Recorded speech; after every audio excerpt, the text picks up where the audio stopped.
सर्वात प्रथम मी माझं इंट्रोडक्शन देतो. माझं नाव कुणाल शिंदे व मी गुरु कॉम्प्युटरमध्ये 2 इयर्सचा CA कोर्स करतो आहे. आज जो अवॉर्ड भेटला आहे त्याबद्दल मी संजय सोनवणे सरांचा धन्यवाद करतो.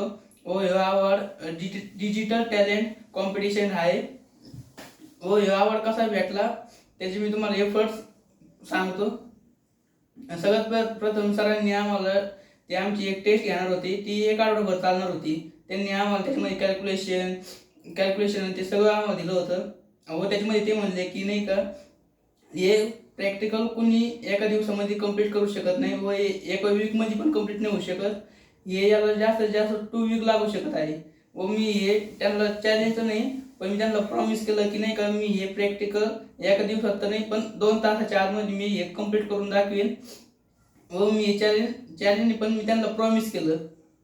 व दुसऱ्या दिवशी मी हे प्रॅक्टिकल चालू केले. पण प्रॅक्टिकल चालू करायच्या आधी पहिलं मी अर्धा तास शांत झालो व ते प्रॅक्टिकलला पूर्ण नीटनेटकं बघितलं व मग मी त्याला सुरू केलं, म्हणजे कसं सोडवायचे त्याची स्टेप बाय स्टेप व त्याच्या मायक्रोमध्ये गुणावता करणे, त्याचे मग पॉईंट टू पॉईंट उत्तर आणणे, GST भरणे व TCS TDS कॅल्क्युलेशन करणे, हे ॲक्टिव्ह करून एकदम पॉईंट टू पॉईंट म्हणजे डिटेल काउंट करणे व हे सगळं GST भरला. त्याच्यामध्ये TCS TDS purchase order, sales order, tax invoice हे आणि कोटेशन, परफॉर्मन्स इनवाईस जे काही डे बुकमध्ये म्हणजे पाउचरमध्ये तेवढे काही एंट्री होत्या कॉन्ट्रास्ट सहित ते सगळे सहित सोडून त्याच्यामध्ये कॅल्क्युलेशन केले व हे करून मी डिजिटल टॅलेंट अवॉर्ड मिळवला. याच्यामध्ये माझे फक्त 10% प्रॅक्टिस व 90% एफर्ट्स होते. यामुळे मी संजय सोनवणे सरांचा धन्यवाद करतो की मला जो अवॉर्ड मिळाल्याबद्दल. धन्यवाद सर.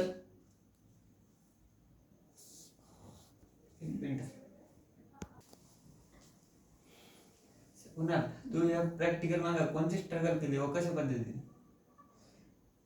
माझी स्ट्रगल मी याच्यामध्ये इथं 10% सरांची प्रॅक्टिस होती, त्याच्यावर माझे 90%. तुला या प्रॅक्टिकल मधून आवड मधून काय प्रोग्रेस वाटते बरं? माझी प्रोग्रेस माझी स्किल वाढली. बॅलन्स शीट कशी हँडल करायची, बॅलन्स शीटमध्ये लायबिलिटी साईड, ॲसेट साईड कोणती मायनसमध्ये असेल त्याला कसं प्लसमध्ये आणणे व माझी प्रोग्रेस टायमिंग व अचिव्हमेंट वाढली. समजा कोणी म्हणजे एखादं प्रश्न दिला, एखादी कॅल्क्युलेशन दिली तर मी त्या टायमिंगच्या आतमध्ये सोडू शकत आहे. ओके. बरं, कुणाला आता हा जो अवॉर्ड तू अचीव केला आहे, या अवॉर्डमध्ये ऑलरेडी तुझ्याकडे जे काही आहे त्याच्यामध्ये ऑलरेडी हे सगळं मेन्शन केलं आहे, जे काही तू 2 तासामध्ये तुझे एफर्ट्स देऊन ते प्रॅक्टिकलला व्यवस्थित हँडलिंग करून बॅलन्स शीट असेल, डेबुक असेल, GST असेल, TCS वगैरे हे सगळं हँडल करून प्रॉपरली तू जे कव्हरअप केलं आहे. आणि हा अवॉर्ड अचीव करताना तुला फिलिंग काय वाटते, म्हणजे तुझी फिलिंग काय आहे?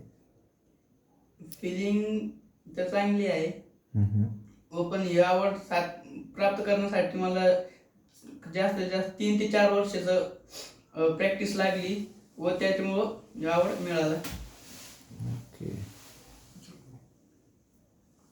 जर कुणाल आपल्या सोनवणे सरांनी सांगितलं होतं की हा क्वेश्चन 1 आठवडाभर चालणार, बाकीच्या स्टुडंटला काय वाटलं नाही, पण तुला असं कमून वाटलं की मी हा 2 तासातच सॉल्व्ह करू शकतो? तुझ्यामध्ये काय कॉन्फिडन्स लेवल होता आणि तुझी थिंकिंग लेवल काय होती, एवढं सांग बरं. एकदम युनिक क्वेश्चन विचारला गौरवने.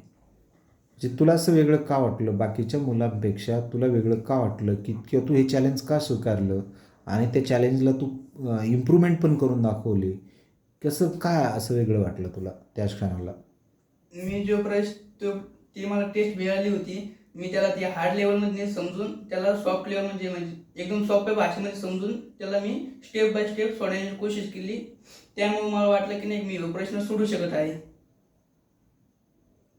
आणि तू सोडला तो. हां. Okay, nice.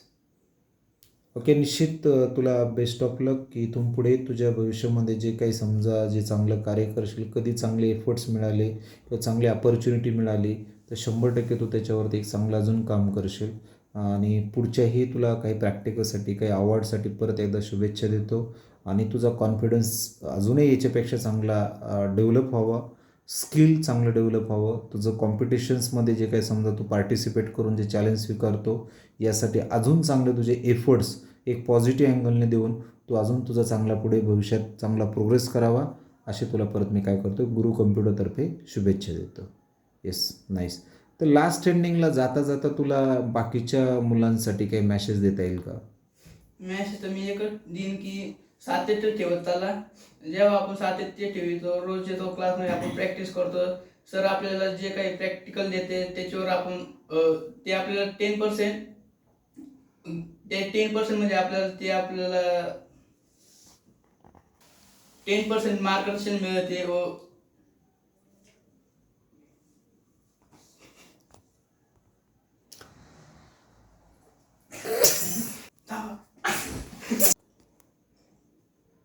जेव्हा आपण झाडाला बी लावते तेव्हा आपल्याला 2 ते 3 वर्षांनी फळ मिळते. तेव्हा आपण तसंच आपण 2 ते 3 वर्षाचे एफर्ट दाखवले तर आपल्याला असा आवड मिळतो.